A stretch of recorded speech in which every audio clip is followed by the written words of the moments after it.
rejection isn't always about that you did something wrong. It's also not about somebody else did something better than you. There are so many different things at play in that given moment. Maybe it's about the client, because one of the client who went ahead with another coach said it on my face. He was so much guilty conscious, and he was like, oh my god, I had called with another coach and now I have called with you and I am now stuck. I don't know, it's so difficult. Who do I pick? Because both of you are fantastic. I was like, okay, then it's just a matter of chance.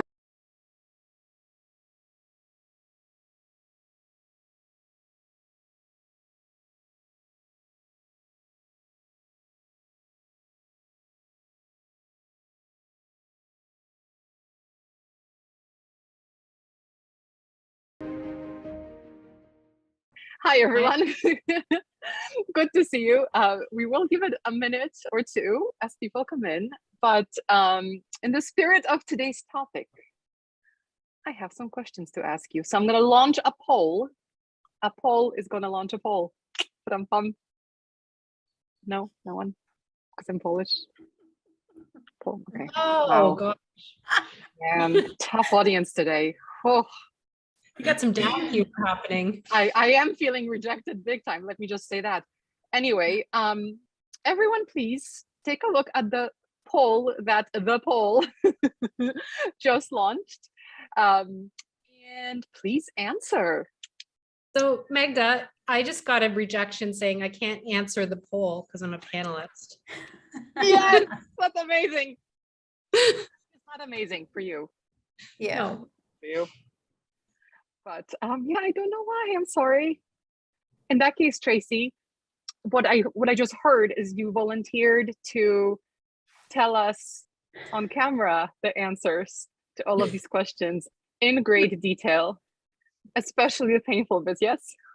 I think my internet's having some issues. That's okay. I can tell mine. I have no shame. No, I should probably have shame.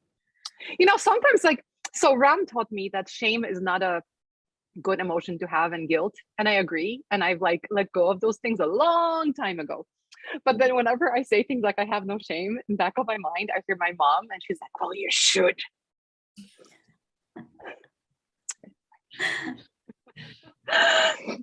Hi everyone. Hello. Webinar topic. Wow, today's gonna be a tough audience, man. What? No, I was just going to say that should be another webinar topic, guilt and shame. Have we ever done that? I don't know. I don't think so. I feel kind of guilty about not doing that though. Be ashamed. Okay. Okay. Let's see how much of that we touch up today. A long hour if this continues. Yeah. So maybe let's have the actual webinar, because I can go on forever, as you know. This is the reason why usually I don't stay in the webinars, because once this gets started, it's very hard to stop, as again my mother would say. So welcome everyone to Coacharya's webinar. Today's topic is around guilt and shame and chemistry, or maybe lack thereof. And if you're just coming in, please answer the poll that is on your screen. I'm going to count to 10. And after that, there will be no more poll. 1, 2. Wow, that seems really, really slow. I'm going to pretend I'm counting to 10 in my mind. Anyway, okay, so in 3, 2, 1. I'm ending the poll. Okay, I'm going to share the results of this totally anonymous rejection poll. So let's take a look. Have you ever been dumped by a significant other? Only half of you. I've been dumped so many times that I think I make up for the rest. I feel like a little bit of a loser looking at these results. I know, me too. Have you ever been fired? Only 1/3 of you. Again, I guess I make up for the discrepancy. Count me in. Okay, good. Thank goodness. And have you ever had a chemistry session and didn't get the coaching gig? Interesting. Yes. So my big question to everyone is, what are you doing in your coaching sessions differently than you're doing in your jobs and relationships, because you're clearly faring better in life than you are in coaching. Interesting. Anyway, I will take a screenshot of this because I don't actually know how these things work later, because I think it's a cool poll to have.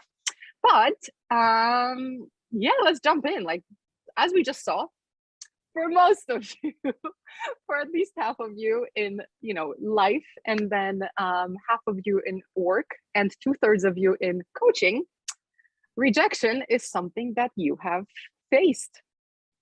I dare say that in some part of life that maybe we didn't capture in the poll, everyone has faced rejection in some way or another.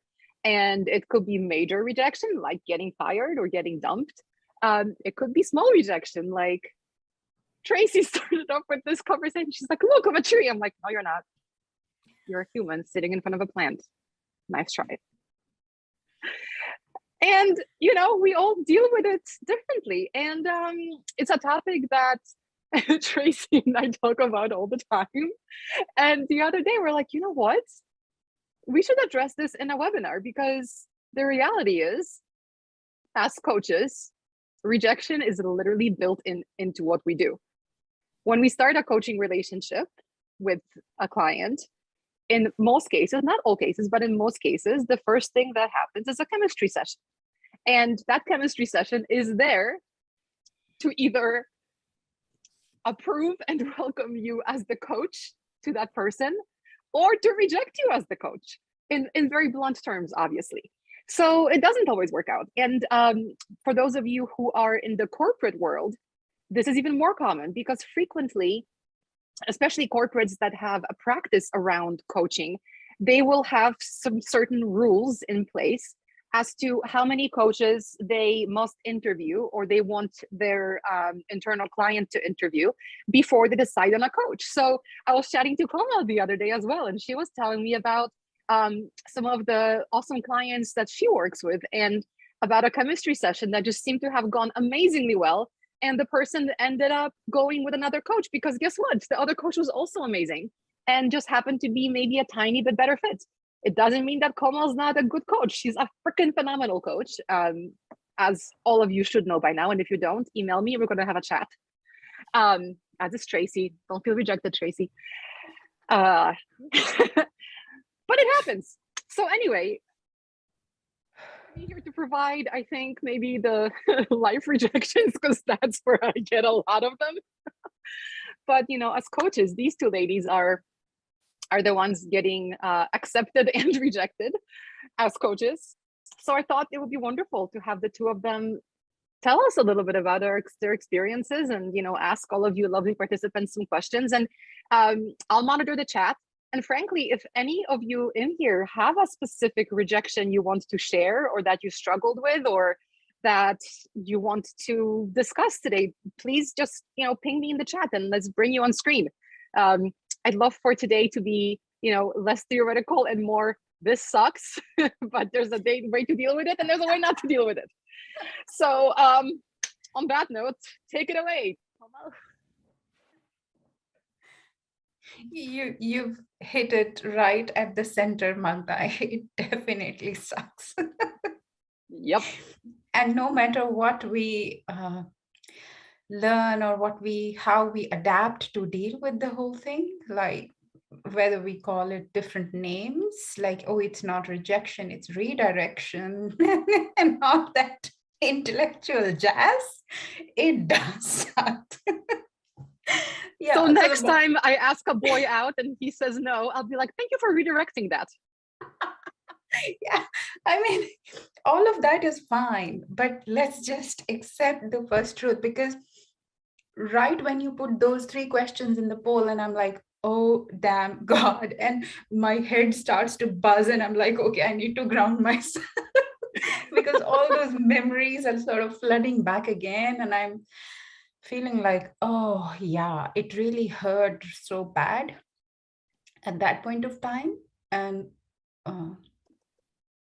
although I'd sort of learned to take everything in stride and look at the silver lining and everything, and maybe in that intellectualization of the whole situation, I might have showed up very courageously and very boldly, but simultaneously a lot of denial happened for feeling bad and saying that, but now after going through the coaching journey, I think this space allows me to say it and be okay with it. And yes, it hurts and it hurts. And no matter how much you learn and you grow, if I would say there will come a space where it will stop hurting, I don't know yet. I'm not there yet. Does it always hurt? Not at the same level, but maybe even it's slightly pinch like, oh, okay. And then you move on. But we can't say that, it is not noticed differently or separately in us. I think that's what makes us human. We all like to be liked and accepted and admired and appreciated. Who would say that, I don't care if you don't like me? That's a defense mechanism. That's a defense mechanism. Maybe not. No, because actually, maybe this is appropriate or not. I don't know, but I think it's important for me to share it. I, a long time ago, have decided actually, I'm perfectly, I'm content. I'm actually happy about the fact that some people just don't like me. I feel like if everybody liked me, then I'd be boring. And why would I want a personality that everybody is positively responding to? I'm happy that some people just don't like me. It makes my life a lot easier. So some rejection, honestly, I welcome it. I'm like, oh God, thank goodness I don't have to deal with this anymore. Or thank you for saying this so I don't have to. Or thank you for just, putting this to a close so it's no longer what's the outcome going to be. I think I've developed over time a very positive relationship to rejection. That's interesting because that sort of opens up a dimension of what exactly is rejection. This is why you're the coach. Tracy. Yeah. I know something is bubbling up in you. Something is bubbling up. A lot is bubbling up. I don't even know where to start. So I'm not there yet, Magda. I mean, I think there's a few things that have come up for me years ago, and I've shared this with you before, Magda, that I had a very good friend say to me, not everyone's going to like you. And I was completely taken aback by that. I was like, how could people not like me? I don't see what is unlikable, of course. I guess I have a very strong opinion of myself. But I think over the years, I've evolved to the point where I won't let whether someone likes me or not affect my authenticity or the way that I am. So I think that confidence has come up, but it still stings when I realize that perhaps when I feel that rejection. And Komal, what you were saying about sometimes, yes, it's more than others. It's funny because, several weeks ago, I received an email and there was some fairly strong, it was like a third-party email, but in there was some fairly strong feedback in there. And I read the email and I just thought, wow, I didn't have, the normal responses that I would have. And I thought to myself, wow, I've finally achieved equanimity. I'm able to read this and process it without reacting. And I felt so good. 2 days ago, I got a text that I read incorrectly. And as I put it at the time, felt like I'd been punched in the throat. So I don't know if it just depends on the day and the person that it comes from. It was my text. It was Magda's text. Yes. It was my text. Yeah. And the worst part was that when I read Tracy's response an hour later, I was like, oh no, I know exactly what thought process she went through. I didn't mean it that way. Tracy. Yes. Sorry about that. How's your throat doing? Fine. It's back to being open. Okay. No bruising, no long-term damage. We'll just see what comes up. What comes up over the course of this conversation. Maybe I should go away. What you both have said about the differences of how you've responded to different situations, and if I look back on my own experience as well, I think rejection comes into play in places where we are anticipating something the situations that we care for, that matter for us, where a certain outcome or response matters to us. And there'll be thousands of other things or where it doesn't really matter, or we do not care it as much. Like it's not in our sensitivity bucket. It's in another bucket to which we are not sensitive to, or to we are not looking forward to. Like if it wouldn't be from Magda, from somebody else, would it be in the same way, Tracy? Or like you said, Magda, like, you have accepted, like, there are so many people who may not like you, and you are rather happy if they don't like you, because that makes it easy for you. That means you're not sensitive to those people. Yeah, it means it doesn't, the blow isn't as big. Of course, like when someone that I care about gives me feedback, especially when Tracy said that she felt like she was punched in the throat, I was mortified.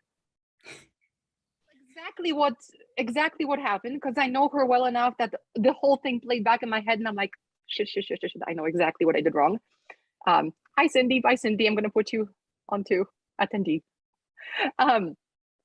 So I know exactly what happened, but I felt horrible.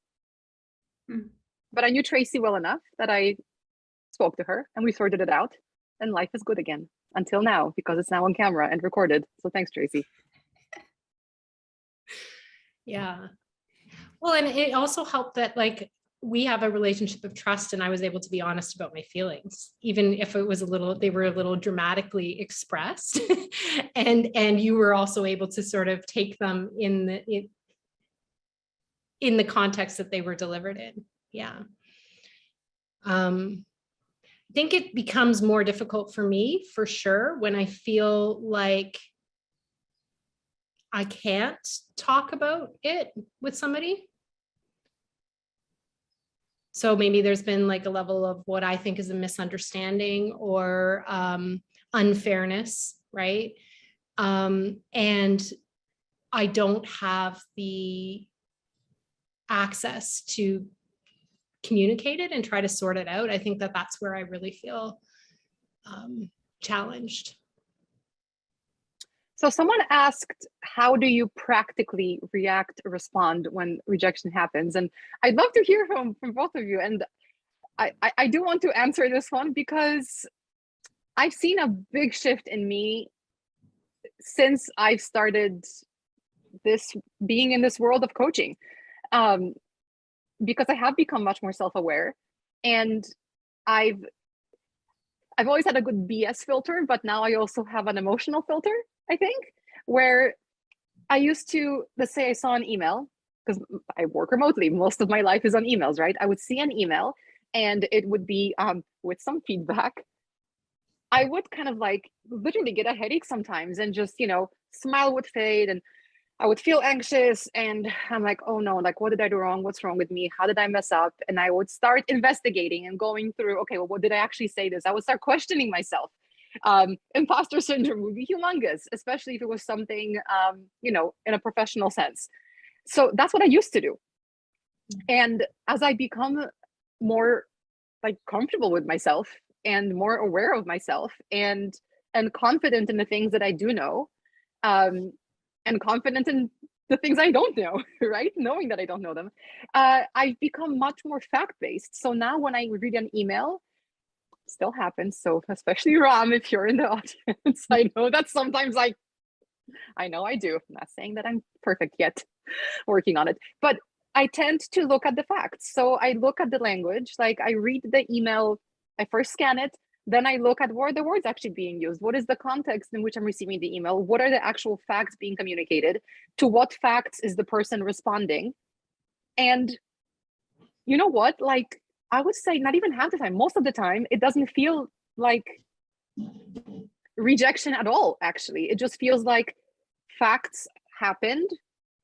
This person responded in a way, I'm responding in a different way. It is now up to me to make a decision as to how I will deal with the consequences, how how much emotion I put into my response. Do I, like, what's appropriate, etc., etc. But it's become much more factual, fact-based thinking process, and it's much quicker that way, because I think when we read so much into the emotions, and when we have that emotional response, that's, I feel like, when the what's next takes so much longer, because there's so much more analysis you have to go through in your brain, versus if you focus on the facts, they either are or they aren't.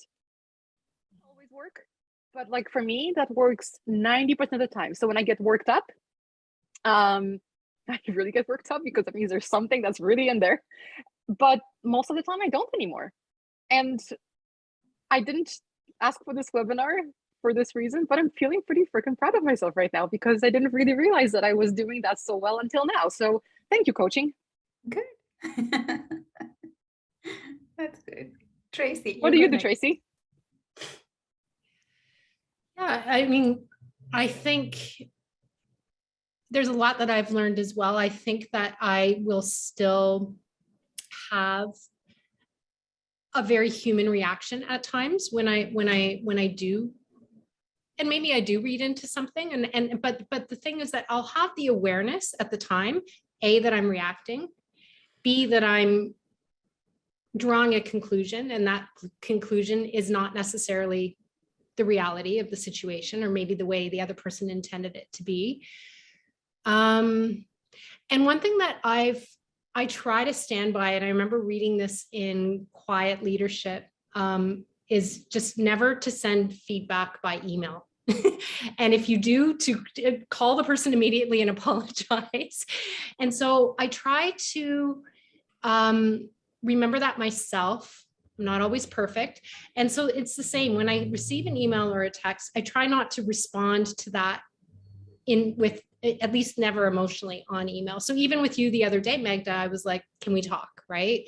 Because there's so much that can be missed. There's so much nuance that isn't communicated in writing, right? And then sometimes there's so much that does come through that you don't want it to in writing as well.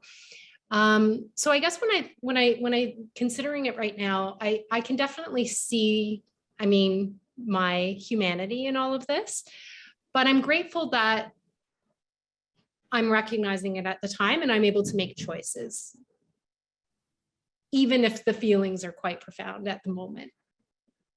Yeah. Oh, interesting.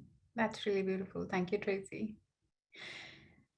Okay, how do I deal with it is, so my default go-to is to think alternately about what the immediate thought is coming to me. That's my default mode.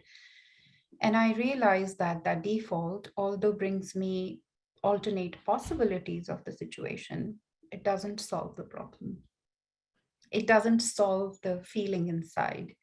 So what I intentionally started to do is that whenever such situation happens and I notice that, certain feelings are rising in me, which feel like I'm feeling rejected or I'm feeling not appreciated or not accepted in a way, whether it is coming from the professional front or personal life, I just sit with it.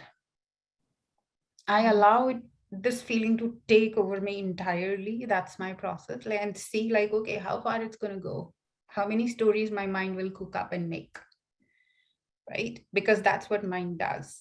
When it gets into those kind of feelings, it goes on, and then I continue to watch it and say, okay, all right, okay, yeah, it's an interesting story that we are making. It's completely going on in my own mind. That dialogue is going on. And when it's done enough, I say, okay, are we done?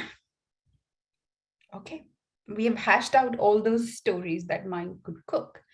And now let's get back to the situation and try and see why in the first place is it so hurtful. It's mostly always all the time because we are making it about just me. And I've realized, looking at myself, like outwardly, I am a person who's always for others. Inwardly, it's always about me. So in any given situation, if the other person hasn't responded as, I would have loved to hear the response, it hurts because I'm making it about myself in that moment. So I just realize it, I notice it, and then I allow as much time as my system needs to come to the acceptance of that fact. It may just happen just realizing that, or it may take 2 days, it may take 3 days, 1 week. And then I can bring myself to a space where, like you said, Magda, look at the facts. What are the facts of the situation? What really could have I done different? Was there anything possible for me to alter and change in this experience, which would have changed the results? If I can find something, then I'll work on it.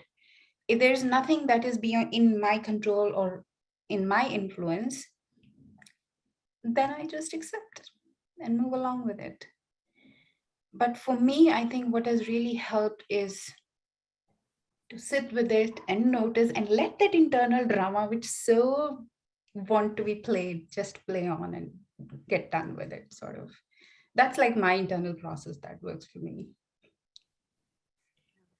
So can you maybe talk about either the example that you told me the other day or another example, because we're all coaches here. So I'd love to kind of bring it back to the practical world of that rejection with coaching. And what's been interesting for those of you who came in a little bit late, in the beginning, we had a poll asking if you've ever been dumped, fired, or lost out after a chemistry meeting in a coaching session. And while dumped and fired were 50-50, 2/3 of people who took the poll said that they missed out on a coaching engagement after a chemistry session. So it's a part of our professional lives. So I'd love to kind of ask about examples from both of you that that happened, and how did you deal with it? Was it different than other types of rejection? Is it even rejection? So I will go, Magda. I'd had in a row 5 chemistry conversations, all didn't go ahead with me.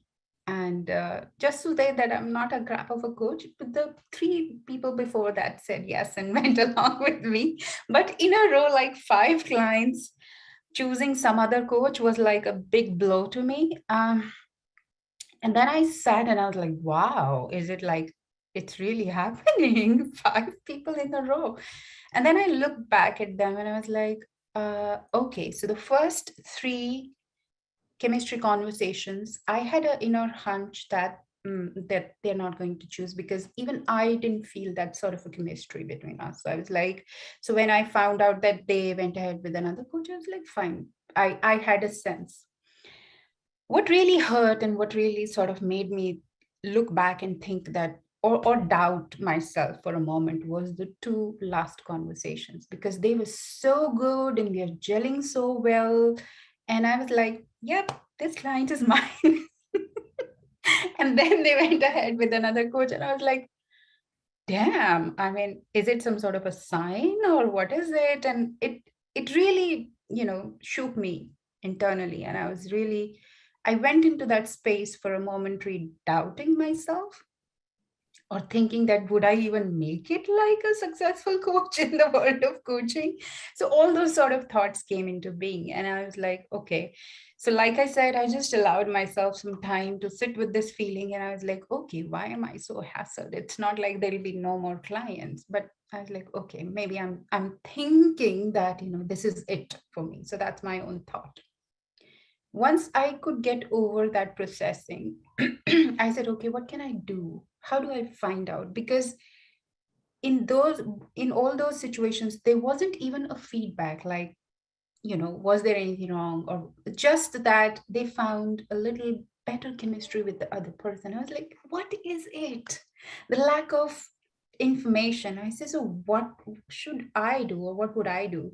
So the best thing that came to me that I could have done in the moment is I contacted the person who is in charge of, setting up these chemistry conversations. And I said, hey, can we have a talk? And he said, yes, let's talk. And I said, okay, my only question is, what is it that I'm not doing right? And he said, the clients haven't came back with any kind of a feedback which goes against you or which is not positive for you, but it's just that. And so I was like, okay, then speak to me generally how it happens. Is it only me who is special to get so many rejections, or is it happen? And then he said, no, it does happen, and things like that. And then we had a chit chat, and he just shared a few, uh, things from his experience with me, and I had a chance to just voice it out of my system, and it was out of it, and I was like, okay, fine, now we are ready for another session. So I realized it will happen, may happen again, but one thing it shows to me is that rejection isn't always about that you did something wrong. It's also not about somebody else did something better than you. There are so many different things at play in that given moment. Maybe it's about the client, because one of the client who went ahead with another coach said it on my face. He was so much guilty conscious, and he was like, oh my god, I had call with another coach and now I have call with you and I am now stuck. I don't know, it's so difficult. Who do I pick? Because both of you are fantastic. I was like, okay, then it's just a matter of chance, you know.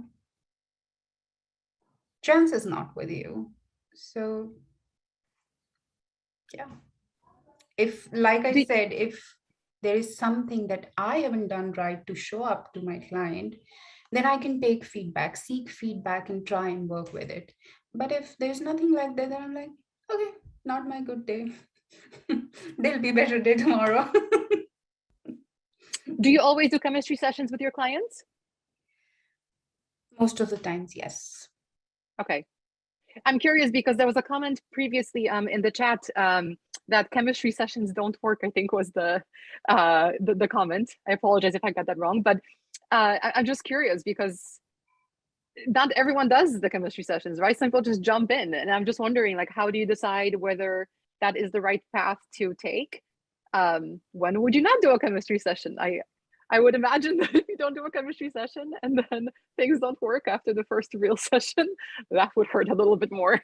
Yeah, exactly. Or even when you've started to coach the client, and then during the process the client feels so damn triggered that they don't want to go ahead with the process, and all of a sudden went completely silent, and you're like, what's happening there? Did I say something wrong? So yeah. Yeah, I've had that happen a couple of times actually, where I've had sessions where clients have become really emotional and then just not wanted to continue. And this was earlier on in my coaching journey. I think chemistry sessions are really important. I think that that's the best way to get to know each other, to kind of start creating that trust and the intimacy, I guess, for lack of a better word, that you want to be able to have moving forward. And it does give the other person the option to choose, right? Like we talk about how important autonomy is, right? How awkward would it be for a client to have to discontinue coaching after a couple of sessions, as opposed to knowing that they have the choice after a chemistry session to move forward or not. So I think that opt-in also maybe would create, I think, more buy-in from the client as well to coach with you. So speaking of clients, I like this approach that there's, you know, it's the two parties coming together, right? And somebody else said in the comments that sometimes people say, oh, I actually need mentoring. And in general, as coaches, we know how coaching and mentoring are different and how coaching and counseling are different, but clients don't necessarily know that. So is there something that coaches, or what is something that us as coaches can do to kind of be aligned? So the chemistry session isn't really is this going to work, but it's more like, here are the rules of engagement, and we do like each other for whatever purpose, and we just kind of, you know, move on to the meaty stuff.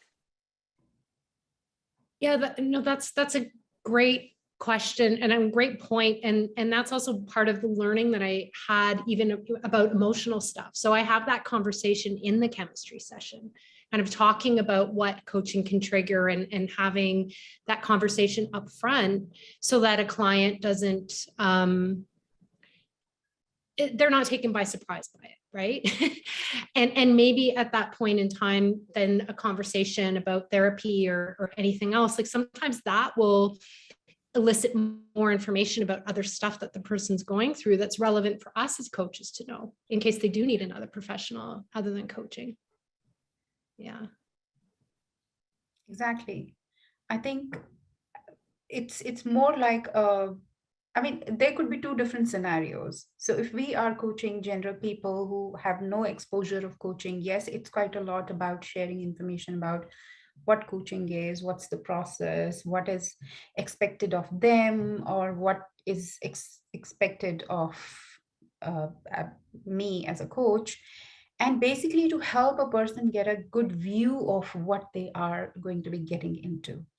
Mm-hmm. And then it's up to them whether they think that they are ready for this modality or not. Because I've had a couple of coaching conversations where somebody has had experience of therapy and felt that now they are ready to move on with the coaching, whereas actually what they were looking for is mentoring or somebody just educating or maybe a trainer, so to say, so they can make a better choice and a better decision in that way. So that's different.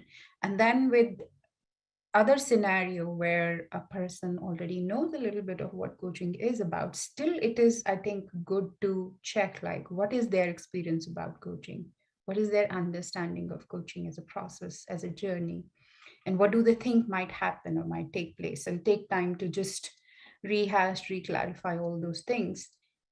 But then a lot more to just know about the person, who they are, and how do they connect. Yeah. So, the kind of reason we had this topic today was because a few different things happened to all of us, and we thought it would be interesting to discuss. So anyone who's in the comments, there's a few about our obligations and privileges, I suppose, in terms of ICF, coaching competencies, and code of ethics, etc. Just please note that in no way are we saying that anyone is obligated to do anything. This is simply a discussion of things that we've experienced and felt, and kind of trying to figure out how to potentially deal with it, because we all have to deal with it. So, disclaimer aside, I did have a situation recently, which it wasn't in the context of me coaching someone, but it was in the context of the coaching world, where I was fact-based. I don't think I was cold. I think I was practical and respectful and calm. However, the person that I was communicating with was not in that place yet. And there was a few times where the response that I received was things like, "You're not listening to me," or "That's not what I said." Even if I would use the same exact phrases, there's something else going on. And I get that. So I didn't, engage. Things got resolved. But I'm just wondering, when, especially when you're dealing with hard stuff, which frequently our clients, that's the reason they hire us, because they need a bit of help getting through problems or meeting their challenges. What do you do when that happens in a coaching session? Like, have you ever had a client say, "No, you're not listening to me"? I've never had a client say that directly, but I have had clients say things like, "As I said before," or or even at times, like the same thing, if I'm mirroring something back to them, maybe they haven't been quite aware of that, and so they won't connect to it. But it reminds me of the competency that I have to bring to mind, which is coach shares with no attachment, right? And I think about that a lot in coaching, is that non-attachment that we need to have. So if a client if a client feels like I haven't been listening, perhaps, or that I haven't understood something in that way, that's their feeling, and they're completely entitled to it. And me responding defensively to that feeling is attaching.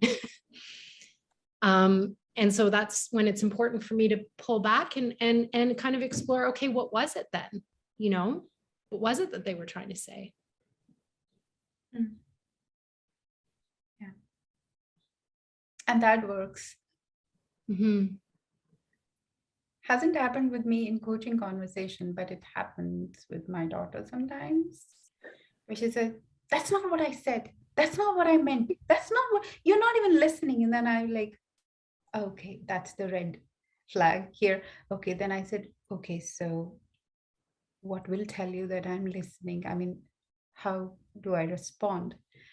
And that question always sort of settles her a little bit, because it tells her that I do intend to, but sometimes there could be a difference, like, because generally what happens is, and I'm realizing it, I'm from a different generation, she's from a different generation, and sometimes though we both speak English, our language is so different, our expressions are so different that sometimes it's completely I'm blindsided and I'm like, oh god, I don't even understand what does this phrase really means, and I don't get it. And I'm like, okay. And then when I'm not understanding, or when I can't make sense of what she's saying, my mind sort of switches off, and I'm like, go into that zone where she does feel that, oh, I'm not listening, or I'm not responding to her in a way that she would want it to. Then I just say that, okay, yes, it's, I agree, uh, I'm not understanding, maybe I'm not listening. Then just tell me, like, what would tell you that I'm listening to you?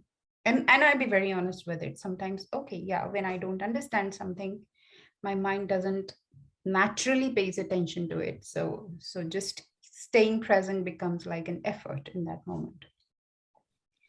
I had a bit of a visceral reaction to when you said that phrase, that what would tell you that I'm listening? So in the context of coaching, 100%, I love it. Makes sense. Beautiful. If my mom or dad said that to me, I would want to strangle them. Yes. But thankfully, when I my was a daughter teenager, doesn't. oh my lord. So good on your daughter. I think she's used to that. But sorry, I'm a wear heart on my sleeve, transparent kind of person. Yeah, that would drive me insane. Honestly, like there would have been freaking Yeah. literal sparks flying. But you know, I would not have that reaction in the context of coaching because I get it. Do you think clients would always get it? I mean, I could also imagine a client having the same kind of reaction. It's like, are you freaking kidding me? Like, how passive aggressive can you be for asking me what would tell you that I'm listening? Oh my lord, virtual slap.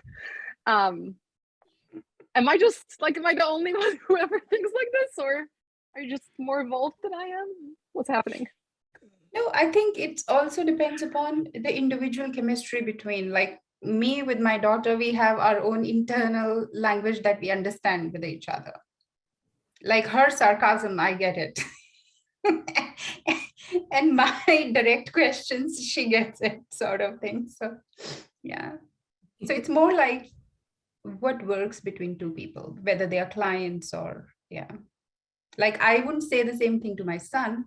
He's a different person altogether. All We need that to have a works whole with webinar on him, gender.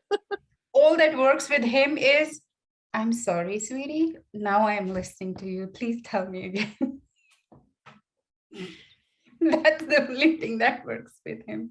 Yeah, and that's a good question, Magda, because it would be a good observation to make, or to think that, do people in different genders deal differently with rejections, with conflict, or with these kind of feelings? Is it easier for women to process rejection and move on with it, or is it also easy for men? I mean, where do we all stand in terms of our different identities? Yeah. I'd love to do a webinar on this. We briefly, Tracy and I talked about maybe looking at that today, but I think it's such a big topic that we wouldn't do it justice. So if any of you, especially the men out there, because we already have so many lovely ladies, want to be a bit vulnerable, maybe next time or another time in the future, and we can talk about the whole gender thing, I would love it. It's going to be controversial, I bet. Or maybe we can invite the men in the audience to share their views, or Yeah, yeah, Mhm. definitely. And again, to clarify, when I say genders, I mean genders. I just don't mean cis Yeah, men and cis women. So yeah, yeah. And I think a lot of it has to do with conditioning as well, which of course is a huge influence. I mean, on gender identity, I guess. But yeah, conditioning. It's like if you relate as an overachiever, if like for me, I'm definitely an overachiever. I'm definitely a perfectionist. So even the smallest mistake will trigger a reaction that's would be completely out of proportion to another person, you know? And I guess that's really where looking at us as all different. We're all different. You know, what upsets me isn't going to upset you. And you know, what I'm able to let slide, somebody else would take an issue with. So Mm. I think that's what I try to remember. I try to remember when dealing with other people and seeing their reactivity, you know, that I react to. We all react to Yeah. different things. And what makes one thing more right for me to react to than it is for you, you know? Which actually brings up an interesting thought for me, Tracy, uh, Mm. because at the start, I talked about how I try to be less reactive, which I definitely am with some people. Again, Ram, hi if you're in the audience. Um, Ram and I are best friends. We're good. But when it comes to me, I think I've made really good progress. When it comes to other people, I have not made very much progress. To give you an example, a couple days ago, I heard from a client, potential client, and that client said something about my team members, which wasn't true. It was an interpretation. Anyway, everything is sorted, but I just I had this protective, are you freaking kidding me right now? How dare you say this about so and so? Not on my watch. Same with my family. If someone even whispers something about my sister that isn't complimentary, like hell hath no fury. I protect me and mine. Always have, always will. And you know what? Part of it is I don't know, I know it's just a personality trait maybe, but yeah, I feel if my sister applied for something and didn't get accepted, I would viscerally feel that. If it was for me, I'd be like, okay, well, why didn't I get it? Here's the facts. Yeah, it sucks, but I'll move on. If it's for her, it hurts me deep in the heart, and I just want to do everything to make it better. And I just wonder what yeah, I don't know what I wonder. I just maybe the two of you can give me some advice. If I've been able to have this factual approach and try to stay more sane, at least when it comes to any and frequent feedback that I get from everybody, why can't I deal with it as well when it comes to, I don't know, my family, the two of you? Tracy, you know that I someone says something about you, be like, you're fired as a client. Yeah. So what makes the difference between what you see as a threat to yourself and what you perceive as a threat to other people? I don't really see threats to myself. I know that I can deal with it. So I part of it I know is this protective, I can fix it for you. I am a fixer. I know that. But I feel like I've been through so much that I know that I can handle it. Honestly, throw it at me. Let's see what happens to it, because you're not gonna break me. But I think protective of other people, where I kind of make assumptions sometimes that maybe they don't have that same experience, or gosh, I don't want to say skill, because that also sounds a bit like I'm thinking that I'm good enough or something. But I just feel like I have this strength. This is a person I care about. It is me showing my care and love, I suppose, to be there for them, especially if I think that they won't do it for themselves. Yeah. Am I doing a disservice to people? I don't know, maybe. But sometimes I feel like, it's my job. If you're going, what kind of a boss would I be if someone speaks badly about my staff and I don't say something? I'm not going to be like, oh, yeah, I agree. I'll talk to them. No, if I know it's not true, I'm going to stand up for my team.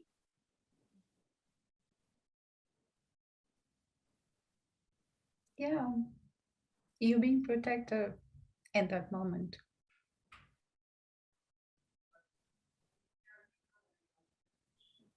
Have I completely I just sidetracked this wonder, conversation? while you're being protective, what is it that you're not being? What else could you be? Good job, Coach Komal. I could instead be a coach or a mentor or some other way that enables the person to perhaps develop a specific muscle that they may not have, or maybe allow them to have space to see if they have the muscle to begin with versus assume that they don't have it. Yeah, just the possibility of exercising their own muscle. Yeah, you know what comes up for me? I remember, Magda, you always make fun of me for all my trainings, but in one of my trainings, but the facility about I don't make fun, I tease because you just know so much. And every time we have a conversation, I come from the perspective of like, here's how I just figured this out. And I broke it 10 times before it went right. And you're like, well, I learned it the right way to begin with, Magda. Well, we can talk about what drives the imposter syndrome that drives me to take multiple trainings, but that'll be another session. But no, the trainings that I do for somatic experiencing, the facilitator shared something and it was really powerful. And it's like, with rupture comes the opportunity for repair. And so when you talk about that, when you shared about like, what harm could you maybe be doing if you're intervening between other people? I just wonder what opportunity is there for repair if you're stepping in.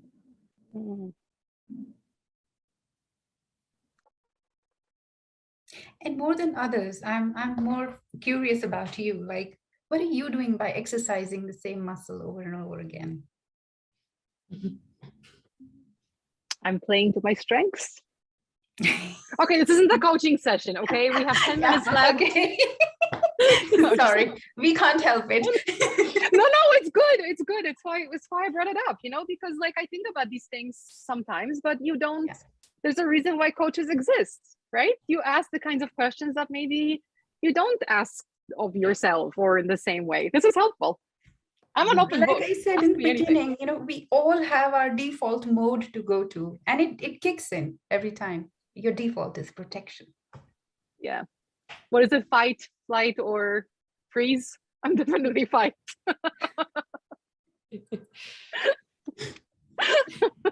Yeah. For the record, I've only been in one fight my whole entire life, and I won. Anyway, does anyone ever win in a fight? Vinita is saying, do you want to change this mode? You seem to be enjoying it. We go to default because we perfected it. Exactly. And we do, in a way, we do enjoy being in that mode. Although after a while, it becomes so limiting to our being. Yeah. No, I definitely have a lot of space to evolve and grow, for sure. So I asked the question, right? Because I would like to be able to have, a bigger repertoire of how I deal with stuff. I think we all would. And if any of you want to coach me and we can record it and show how masterfully you will do it, you're more than welcome to do it. I will be a guinea pig happily. You just talked about growth and evolving, and it's like, don't we all have a lot of room for that? Like, when are we ever going to sit back and be like, okay, we're done here, like what happens next, right? And I thought about that at the beginning with the poll, and maybe that was my judgment coming up, but all the people that had said no, I'm like, are you taking risks in your life? That's judgmental, but it's not meant to be judgmental. It's like when we learn about psychological safety, right? One of the studies found that the highest performing teams are the ones where there's freedom to make mistakes, right? So there's the other thing that can happen is that we can become so afraid of rejection that we don't put ourselves out there. My lack of dating for the last X amount of years can speak to that, right? Yes. And so I think when we're willing to take risks, right? And we're willing to like learn and grow and evolve, then we're also going to face more rejection. And that's okay.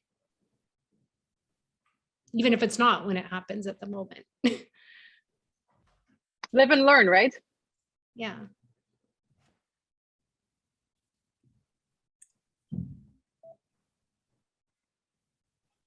I'm just wondering, what are our audiences taking? Oh, sorry. Taking No, it's away just funny from... because both of you took this beautiful coachy pause and then you both of you just opened your mouth at the same time. Okay, maybe it wasn't as funny as anyway. So Yes, I wonder, what Komal. are the audiences thinking, where they find themselves about their own sense of rejection? You know, I just, sorry, one thing I wanted to say, I saw Vanitha's comment and I got excited, and that's why I bubbled up, and I was very uncoach-like and interrupted Komal, sorry. But what makes a rejection is something that I sit with a lot, because I think what makes rejection a rejection, the only thing that can make it a rejection is if we ultimately reject ourselves, right? So yeah, that's just the thought that I try to stay with when I think about that. Yeah.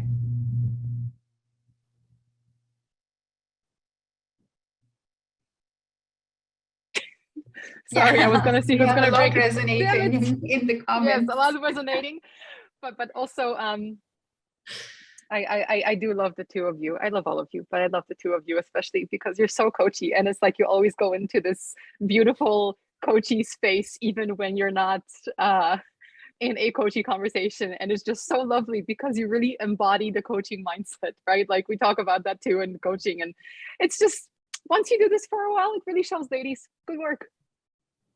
It's like a second nature to you.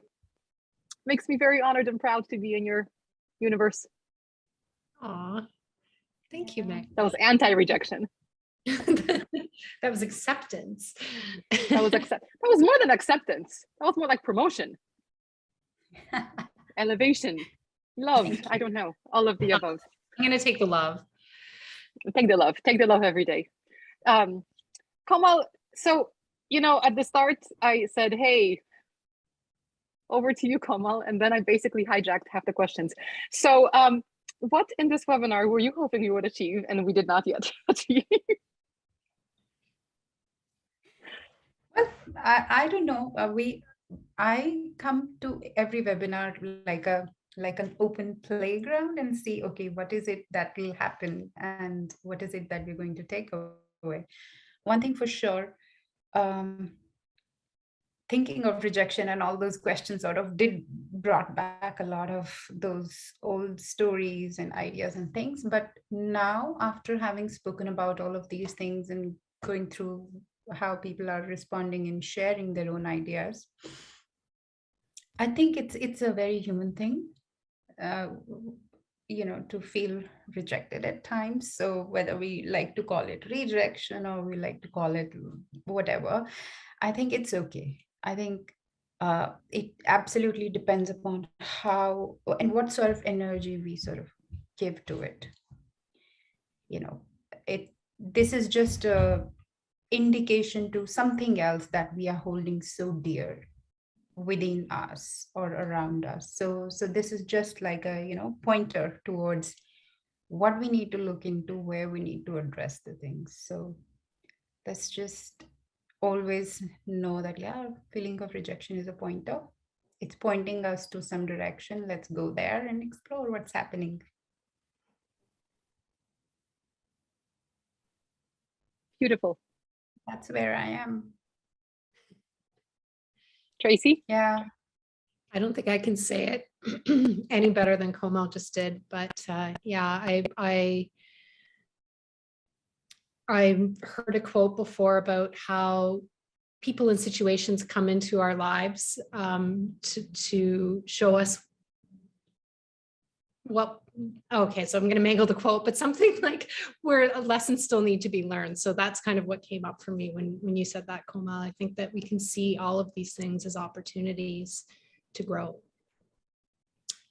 So yeah. Well, lovely. Thank you so much, everyone, for being here. Thank you, ladies.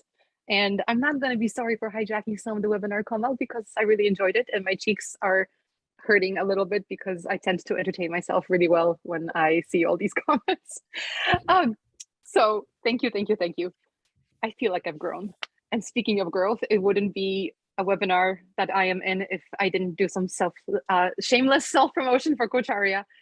These two ladies, beyond being amazing coaches and webinar hosts, they also are trainers at Coacharya. In addition to our regular coach training, which I know many of you are already professional coaches, they both do really cool short programs that I highly encourage you to contact them and ask about. So Komal does a program on ancient philosophy where she brings in a lot of the kinds of thoughts that have been coming up in the chat and in the webinar today. And she talks about, where are these things coming from? And there's just some ancient, thoughts and wisdoms that are still around today for a reason. So she explores that, and in the context of coaching, and growth is an understatement of what you will get when you do that short program with her.